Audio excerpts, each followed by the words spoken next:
Hello friends, exam गुरु YouTube channel में आपका स्वागत है। मैं प्रदीप। आज की वीडियो जैसा आपकी थंबनेल पे दिख ही गया होगा, 12th क्लास सीबीएसई बोर्ड के एग्ज़ाम जो हैं वो कैंसिल कर दिए गए हैं। जी हाँ, ये बहुत बड़ी न्यूज़ है 12th क्लास के लिए सीबीएसई की।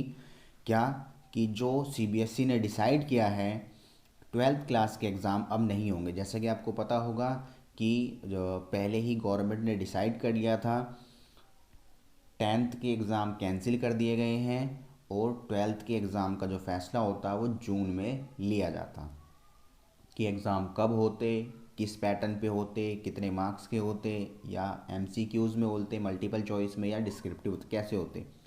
1 जून को फ़ैसला लेना था तो उन्होंने 1 जून को फ़ैसला ले लिया है। फ्रेंड्स, उन्होंने सीधा एग्ज़ाम ही कैंसिल कर दिया। ठीक है, सीबीएसई बोर्ड के साथ कई सारे एग्ज़ाम ऐसे कैंसिल कर दिए गए। आईसीएसई ने भी कैंसिल कर दिए हैं, राजस्थान बोर्ड ने भी कैंसिल, कई सारे स्टेट के जो हैं उन्होंने कैंसिल कर दिए हैं। आपने सुना ही होगा, कल की न्यूज़ जी थी, और 10th क्लास में जो यूपी बोर्ड की थी 10th क्लास, उनके भी एग्ज़ाम कैंसिल कर दिए गए हैं। पर 12th के एग्ज़ाम को लेके अभी उन्होंने फैसला नहीं दिया। पर जो central board of secondary education CBSE, ये जो है, इन्होंने संपूर्ण रूप से फैसला जारी कर दिया है, पब्लिकली अनाउंस कर दिया है कि हाँ, 12th में अब परीक्षा नहीं होगी, वो रद्द कर दी गई है। ठीक है।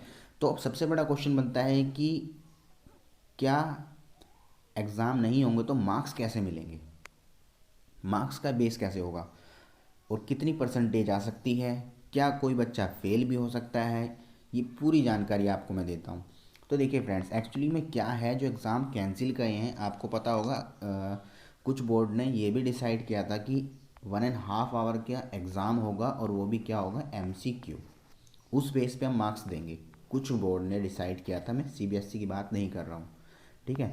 पर जो सीबीएसई है, उन्होंने साफ साफ कह दिया है कि अभी कोई पैटर्न डिसाइड नहीं हुआ है किस बेस पे मार्क्स मिलेंगे। पर हाँ, 99% आपके मार्क्स जो हैं सिर्फ एक एग्ज़ाम को लेकर के नहीं होते, आपके जो पूरा एकेडमिक ईयर है, पूरी साल है, उस पूरे सेशन को डिसाइड करके उसके बेस पे ही दिया जाता है। देखो, स्कूल में जो मार्क्स होते हैं यूटी वगैरह, वो तो नहीं काउंट होंगे क्योंकि उसको तो ऑफिशियली रिकॉर्ड नहीं रखा जाता है अधिक समय तक। पर जो हाँ, आपने प्री बोर्ड दिए थे, ठीक है, सबसे ज़्यादा इम्पोर्टेंट आपका ये हो जाता है। फिर आपको पता है, प्री बोर्ड के बाद आपने मॉक दिया था, मॉक दिया था ना एक। ठीक है, मॉक भी हुए थे आपके दिसंबर में। और उसके बाद ये सारे मोस्टली एग्ज़ाम जो थे ऑनलाइन ही हुए थे, मुझे पता है, उसके बेस पे ही, ठीक है, आपके कि एग्ज़ाम हुए थे, फिर आप जा कर के सबमिट करके आए थे, उसी के बेस पर होंगे। और साथ ही साथ आपके जो प्रैक्टिकल हुए हैं, आप सभी ने प्रैक्टिकल भी दिए हैं, जो आपने प्रैक्टिकल दिए हैं उनके भी, जिन जिन सब्जेक्ट के प्रैक्टिकल हुए हैं उनको भी बेस माना जाएगा, अर्थात उनका भी ध्यान रखा जाएगा कि हाँ, किसका प्रैक्टिकल कैसा था, किसने कैसा प्रेजेंटेशन दिया था। क्योंकि वही आपका एक फिजिकली हुआ था F2F, है ना, जिसमें बाहर से टीचर आए थे। अब कॉमर्स के हैं तो आप अकाउंटेंसी का दे के आए थे, और बिजनेस का दे के आए थे, इकोनॉमिक्स का दिए थे, सभी सब्जेक्ट के तो नहीं दिए होंगे, बट जिसके होते हैं आपने उसके दिए होंगे। और आर्ट साइड में भी हिस्ट्री वगैरह का तो कैंसिल हो गया था, नहीं हो पाया था, बट बाकी के पॉलिटिकल वगैरह के आपके हो गए थे। तो यही बेस है फ्रेंड्स, क्या कि जो आपके प्रैक्टिकल हुए थे, प्री बोर्ड हुए थे, मॉक हुए थे, इनको बेसिकली ध्यान दिया जाएगा और उनकी फिर एवरेज निकाली जाएगी। ठीक है। और उस एवरेज के बेस पे आपका फिर क्या होगा, परसेंटेज डिसाइड कराई जाएगी। समझ रहे हैं आप, यही आपका पूरा बेस होगा एग्ज़ाम को, क्या है, मार्क्स देने का। बाकी अभी तो वैसे उन्होंने क्लियर कर दिया है कि अभी कोई ऐसा फैसला नहीं लिया गया है, बट हाँ, पूर पूरा पूरा यही है कि आपका यही बेस हो सकता है, और कोई बेस वो नहीं कर सकते क्योंकि और कोई उन पर एकेडमिक डाटा आपका अवेलेबल नहीं है।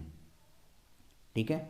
अब आती है, क्या कोई फेल भी हो सकता है। देखो, अब जो है 95% तो फेल होने के चांस अब आपके नहीं हैं।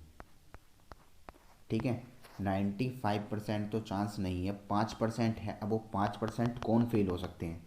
5% फेल होने का कारण सिर्फ वही है जिन्होंने प्री बोर्ड एग्ज़ाम में बहुत ही बेकार अपना प्रेजेंटेशन दिया था, उन्होंने क्या करा है, प्रैक्टिकल जो दिया था वो भी बहुत बेकार गया था या प्रैक्टिकल छोड़ दिया था, ठीक है। और उन्होंने मॉक भी छोड़ दिया था। इन तीनों एग्ज़ाम को जिन्होंने छोड़ दिया था या जो जिन्होंने तीनों में फ़ेल हैं, बहुत ही बेकार प्रेजेंटेशन है, उनके चांस हैं कि वो फेल हो सकते हैं तीनों में। अगर किसी एक में है, अगर मान लो आप किसी एक एग्ज़ाम में हैं, मान लो प्री बोर्ड में अकाउंटेंसी का एग्ज़ाम था, वो आपका थोड़ा ख़राब गया है, तो ये मत सोचो कि आप हो सकते हो, ठीक है। बहुत ही रेयर चांस है, ठीक है। और हाँ, साथ ही साथ में एक और चीज़ मैं आपको बता दूं कि तीनों एग्ज़ाम में जिसकी परफॉर्मेंस बेकार गई होगी उसके मैक्स परसेंट चांस है, अधिकतम परसेंट चांस है कि वो फेल हो सकता है। पर साथ ही साथ इसका एक बेस भी तैयार किया गया है। बेस क्या है, लेट सपोज अगर कोई एग्ज़ाम में फेल हो जाता है तो उसको क्या होगा, जब भी कंटिन्यूटी आती है, यानी कि जो एपेडमिक चल रही है, एपेडमिक कोरोना की, इससे जैसे ही रिलीफ मिलता है, रेगुलर बेसिस पे स्कूल खुल जाते हैं, तो क्या होगा, उस टाइम एग्ज़ाम दोबारा से कंडक्ट कराए जाएंगे, ठीक है। किनके, जो बच्चे एग्ज़ाम देना चाहते हैं कि हाँ मेरी परफॉर्मेंस बेकार गई है या मेरी परफॉर्मेंस अच्छी नहीं है, मुझे फ़ेल कर दिया गया, मैं नहीं होना चाहिए था फ़ेल, तो इस वजह से उनको दोबारा से एग्ज़ाम करने का पूरा पूरा एग्ज़ाम देने का मौका दिया जाएगा। और जिनको परसेंटेज में अगर प्रॉब्लम होती है कि हाँ मेरी ओवरऑल, मैंने बताया ना, तीनों के आपके प्री बोर्ड, प्रैक्टिकल और आपके मॉक टेस्ट के बेस पे लेट सपोज आपके 65% आ गए, बट आप जो है सोचते हो कि मुझे इससे ज़्यादा मैं उम्मीद करता था आ सकते थे, ठीक है। तो आप क्या करोगे, आप भी दोबारा से री एग्ज़ाम दे सकते हो, और आप जैसे कहते हैं ना, आप अपने मार्क्स को परसेंटेज बढ़वाने के लिए दोबारा से एग्ज़ाम दे सकते हैं, ठीक है। तो ये भी आपके पास ऑप्शन अवेलेबल रहेगा 100%। तो फ्रेंड्स, ये थी पूरी जानकारी। अगर आपको और कोई डिटेल चाहिए तो आप कमेंट बॉक्स में लिखिएगा, मैं उसका आंसर दे दूँगा, ठीक है फ्रेंड्स। तो आपके लिए खुशखबरी है, कुछ बच्चों के लिए खुशखबरी है, कुछ बच्चों के लिए बहुत ही दुख की बात है, क्योंकि जिन्होंने पूरे साल मेहनत करी है उनके लिए तो बहुत ही बेकार है। मैंने भी ऑफलाइन क्लासेस में कई बच्चों को पढ़ाया है, अब वो बेचारे सोच रहे होंगे कि क्या हो गया, ठीक है। कोई बात नहीं है, अगर आपको लगता है परसेंटेज कम आई है तो आप इम्प्रूवमेंट भर सकते हैं, री एग्ज़ाम दे सकते हैं, वो भी इसी साल में, ठीक है। चलिए फ्रेंड्स, मिलते हैं फिर अगली वीडियो में। पूरी डिटेल मिल गई है। अगर और कोई जानकारी चाहिए तो कमेंट बॉक्स में लिखिएगा, मैं उसका रिप्लाई कर दूंगा। ओके फ्रेंड्स, और ध्यान रखिएगा अपना, अभी घर में रहिए। अगर आप कहीं ज़रूरी है, बाहर जाते भी हैं तो मास्क ज़रूर लगाइए, ठीक है। वैसे कोरोना के केसेस दिन प्रतिदिन घटते जा रहे हैं, बट फिर भी अभी आपको प्रिकॉशंस रखनी है। चलिए फ्रेंड्स, मिलते हैं फिर। Have nice day, good day, bye bye. और हाँ, अगर आप किसी कंपटीशन बेस की तैयारी करना चाहते हैं, कंपटीशन एग्ज़ाम की तैयारी करना चाहते हैं, तो वो आप मेरे यूट्यूब चैनल पर देख सकते हैं। मैंने उनकी प्लेलिस्ट बना रखी है, कई सारे एग्ज़ाम होते हैं, कैसे कैसे होते हैं। और भी अगर कोई डिटेल चाहिए तो आप मुझे बता देना, और जो मेरे स्टूडेंट्स हैं ऑफलाइन पढ़ते हैं उनको तो मैं डिटेल दे चुका हूँ, ठीक है फ्रेंड्स। और हाँ, उनके लिए वेरी वेरी वेरी कॉन्ग्रेचुलेशंस, जिन्होंने पढ़ाई नहीं करी थी, जिनको ये बेनिफिट्स मिल गए कि हाँ वो आसानी से पास हो सकते हैं, ठीक है फ्रेंड्स। चलिए, टेक केयर।